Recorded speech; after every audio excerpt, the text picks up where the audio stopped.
It was a quiet December night. The children were asleep, and the house was calm. Yet behind one closed door, something terrible was unfolding. By the next day, Lynsey Quy had vanished. No calls, no notes, just silence and a strange story from the man who lived with her. Initially, no one knew what to think, but as time passed, the truth began to seep through the cracks. What really happened that night in Southport, and why did her partner seem more focused on the cameras than on finding her?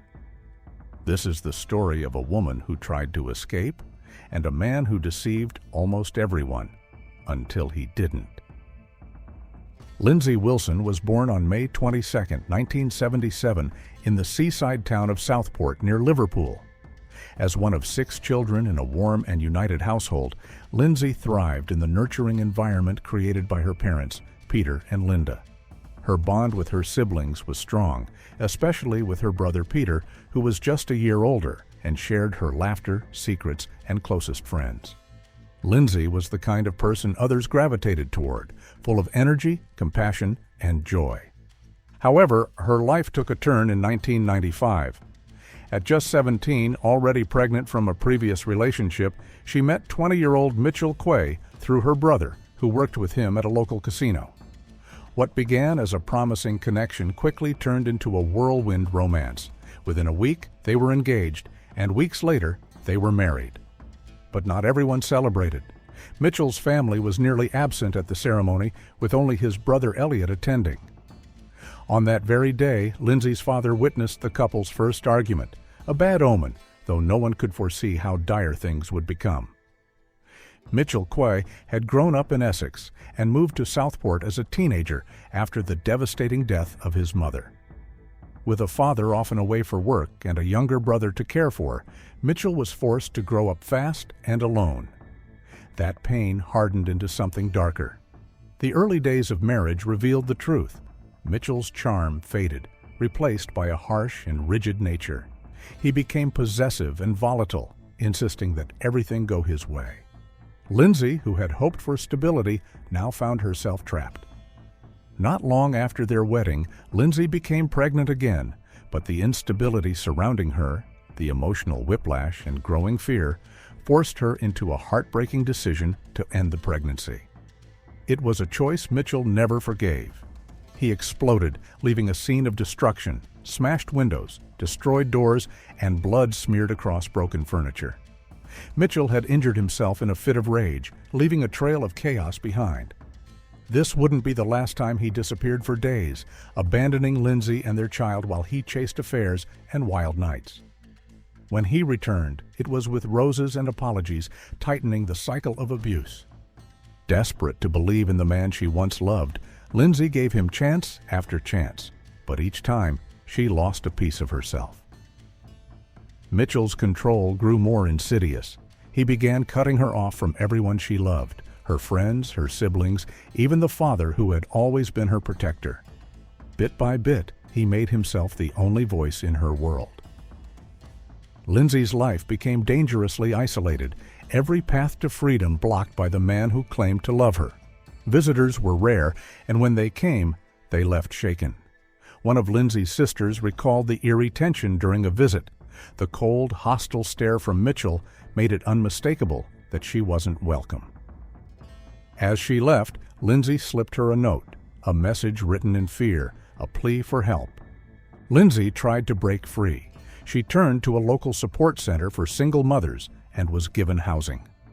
For a brief moment, she had space to breathe, but Mitchell found her. He came with apologies, promises, and tears. The cycle began again. This time she returned home, and soon after, she was pregnant again. Convinced this new beginning might bring peace, Lynsey carried the pregnancy with quiet resolve. She may have believed that the baby would change Mitchell, or worse, that she was somehow to blame for his violent outbursts. Victims of abuse often bear a misplaced guilt, believing their actions provoke the pain they endure. But nothing changed. By December 1998, just days before Christmas, Mitchell visited Lynsey's parents to collect gifts for the children. He claimed Lynsey was busy with holiday preparations and casually dropped hints about her supposed infidelity. The family felt uneasy, but not alarmed. Her absence had sadly become familiar. As the holidays passed with no word from Lynsey, her family's concern deepened. In early February 1999, a social worker, unable to reach her, raised the alarm. Given Lynsey's history of domestic abuse, the police acted quickly. Mitchell told them she had left just before Christmas, packed her bags, and walked out. He insisted she was an adult making her own decisions, but something about his story didn't sit right. Lynsey's family and investigators doubted every word. Then came a disturbing discovery. Mitchell had been cashing Lynsey's welfare checks long after she vanished. He was arrested and charged with fraud, and while he dismissed the crime as nothing more than a technicality, his words chilled those who heard them. "I wouldn't even piss on her if she were on fire after what she did to me and the kids." As months passed, suspicion around Mitchell only grew. He showed no signs of worry, no trace of grief. He gave interviews, playing the part of a wronged and abandoned man. But behind the scenes, investigators saw through the act. They believed Lynsey never left that house alive, but they had no body, no confession, and no smoking gun. The question remained, where was Lynsey Quy? While Lynsey's loved ones searched with desperation, Mitchell continued to enjoy the spotlight. With cameras rolling and reporters watching, he stepped into the public eye not as a grieving partner, but as a man who relished the attention. At official police press conferences, he played the concerned husband, urging Lynsey to come home. Yet behind the scenes, his behavior suggested something far darker. He accepted television interviews with ease, shifting the focus away from Lynsey's fate and onto his own supposed hardships. He portrayed himself as a man unfairly branded a victim of suspicion, not tragedy. One journalist would later recall a chilling moment as the crew prepared for an interview. Mitchell, wearing glasses he didn't usually need, turned to the camera and asked with a smirk, "Do I look like a psychopath?" He added, "No one really knows what one looks like, right?" Investigators concluded that the glasses were just another layer of his performance, worn not to see, but to manipulate how he was seen. Mitchell wasn't just posturing, he actively attempted to sway the investigation. He told authorities he'd seen Lynsey around town, walking near the shops, riding in a black Mercedes.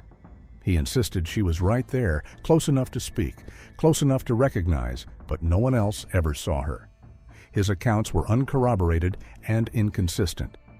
At one point, he claimed she had fled to Spain with another man, a theory quickly dismissed when it was revealed Lynsey didn't even have a passport. Still, Mitchell seemed energized by the chase. To police, he became a taunting presence, constantly questioning their work. He criticized their efforts, mocked their searches, and once even sent a gift to the lead investigator, a box of hair dye. The card read, "Happy Holidays. I'll cover your gray hair and add confidence." It was arrogance at its most sinister, a move designed to belittle and provoke. Publicly, Mitchell admitted to having affairs during Lynsey's disappearance. One of the women he claimed was drawn to the mystery, aroused by the ambiguity surrounding whether or not he had killed his wife. The remark stunned audiences and investigators alike, revealing not only his disturbing view of the case, but a shocking indifference to the emotional weight of Lynsey's vanishing.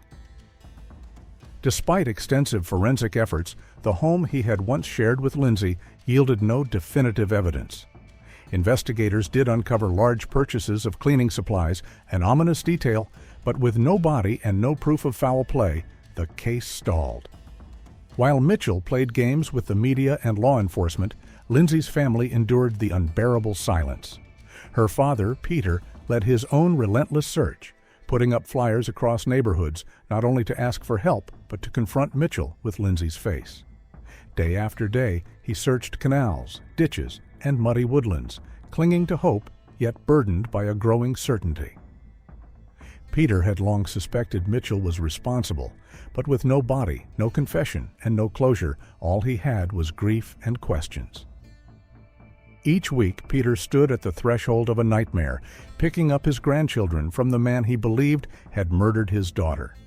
He kept his voice calm and his expression neutral, but behind his quiet restraint simmered a fury he could barely contain.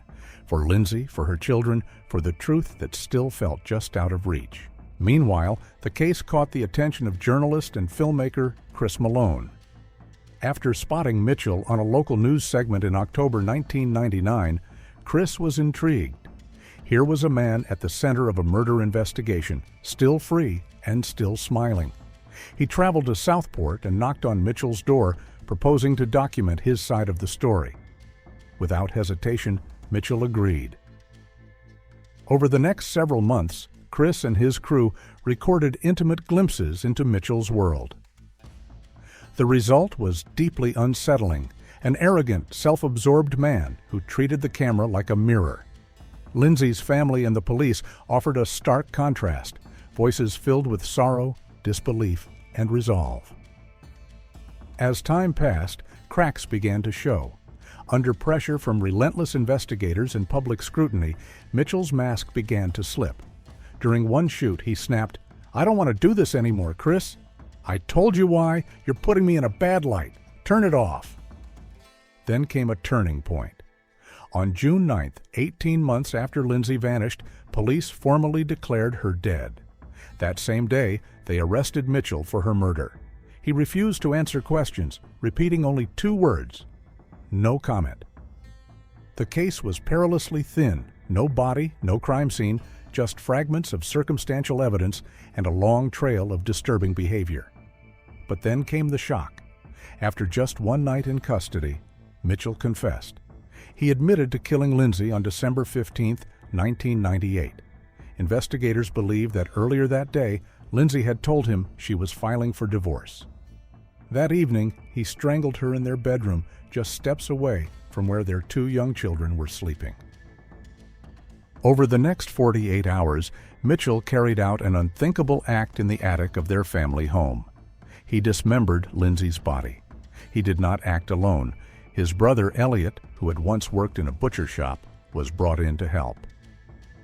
Police believe Elliot's experience aided in reducing trace evidence and limiting mistakes. Forensic experts later analyzed the details of the crime. To them, Mitchell's actions revealed more than a desperate cover-up. The methodical dismemberment and decapitation weren't just for concealment, they were acts of control. Psychologists suggest that for someone like Mitchell, the mutilation wasn't just practical, it was personal. It was about dominance, humiliation, and power.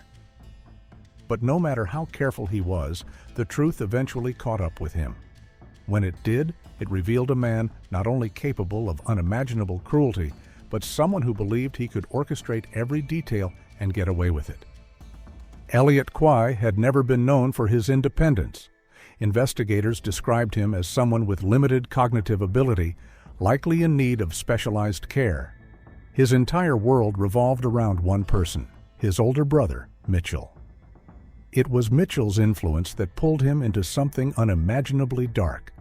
After confessing to the murder, Mitchell led investigators to the places where he had hidden Lynsey's remains. What they found was grim. Her torso, wrapped in a black plastic bag, was buried in a shallow grave near Southport Pleasureland, an amusement park that once brought joy to families, but was now stained by horror. Her legs were found days later, hidden in thick bushes near a railway line, just a short walk from the family home. But her head and one of her arms were never recovered. One detail chilled investigators. Mitchell likely disposed of Lynsey's remains while walking with his children. The calculated nature of these acts, using casual strolls as a cover, was both disturbing and cunning. He knew exactly how to stay under the radar.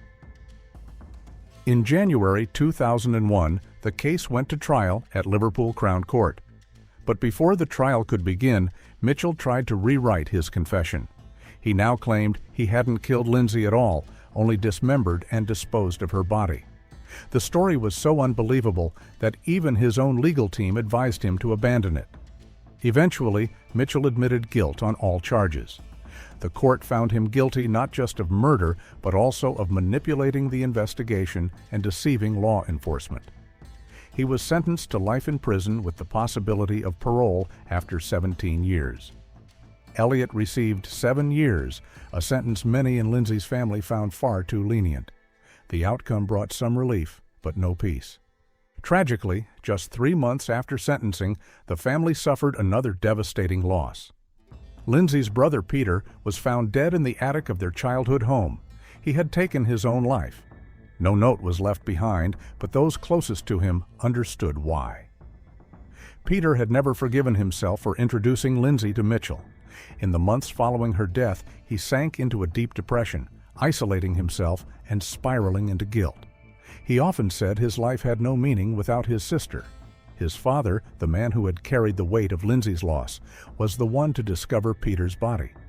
At the time, Peter's fiancée was pregnant, and now another child would grow up without knowing one of their parents, all because of the violent ripples caused by one man. Lynsey's father later declared that Peter's death was yet another consequence of Mitchell's crime. In 2017, Mitchell became eligible to apply for parole. Lynsey's daughter, Robin, just 22 at the time, launched a campaign to prevent his release. Her Facebook petition gathered thousands of signatures, becoming a rallying cry for justice. Public outrage helped block Mitchell's application. By 2022, he had been denied parole 3 times.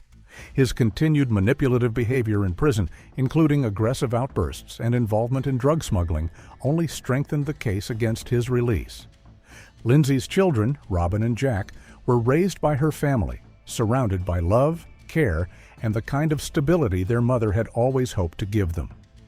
Today, their story remains a haunting reminder that behind many closed doors, there may be someone silently pleading for help. Thanks for tuning in. Don't miss out. Subscribe now for more thrilling investigations.